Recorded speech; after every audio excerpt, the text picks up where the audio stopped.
Hey there, and welcome. Today, I'll be looking back at a game called Archvale, which was developed by Idoz and Phops, and published by Humble Games.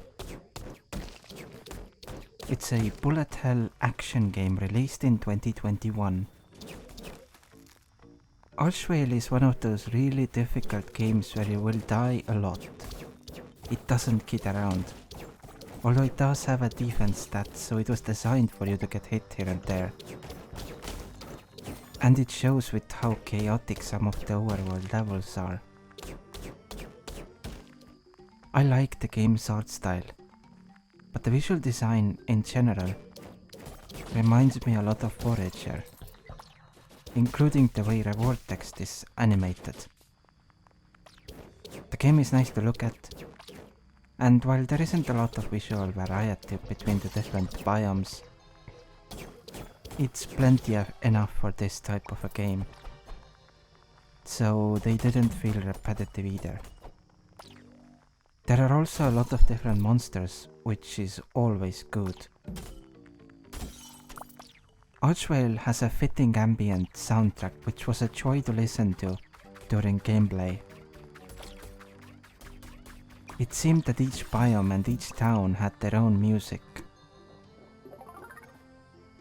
Gameplay itself was generally fun, although the bullet hell part of the gameplay wasn't as satisfying as it could have been in many overworld regions due to the chaos. Generally, the bullet hells I have played follow patterns and always leave you ways to not get hit if you learn those patterns. Here, every monster had their own separate pattern, which didn't follow the encounter itself, turning those encounters into just a chaotic mess. Due to that, sometimes getting hit didn't feel like my fault. This is probably why the game has a defense stat. I liked the variety of different attack patterns that monsters used, and I really liked the variety of weaponry this game offers. There are 3 different types of attacks: melee, ranged, and magic. Those also separate into many different types of attacks.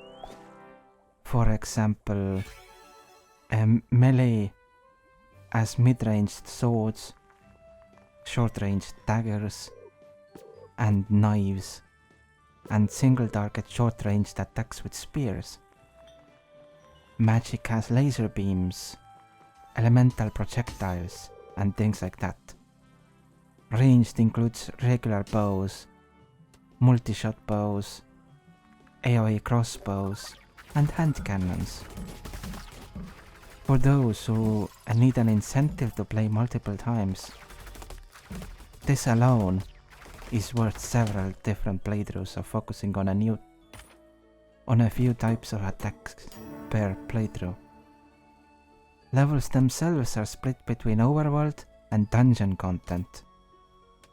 Overworld map is randomly generated, so every time you start a new playthrough, your map will look different. I am not certain if the amount of map blocks is the same or not.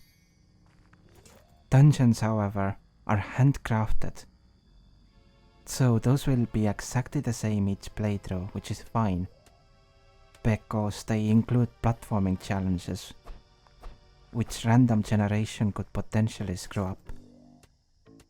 I liked trying to figure those challenges out. Archvale is about 10 hours long for your first playthrough. It might be slightly less for consecutive playthroughs if you don't want to fill out your whole map. I myself would probably visit every corner of the map in every playthrough, because that's just how I like playing. I think that's a decent amount of time for a game like this. Unfortunately, story-wise, the game was a bit too fast for me. Getting to the end and the ending itself felt abrupt. It didn't feel like I was part of a story, if that makes sense. This abridged type of storytelling seems to be becoming more common now. I already know another high-profile game that has this type of writing. All in all, I liked my time with Archvale. It's a nice looking, fun game, which can sometimes feel unfairly chaotic, but is mostly fine. I would recommend keeping an eye on this one if you like 2D action games. Maybe also for those who like bullet hell games. That about covers everything I can say about Archvale. Fun game with lots of game side replayability. So thank you very much for watching, and I'll see you next time.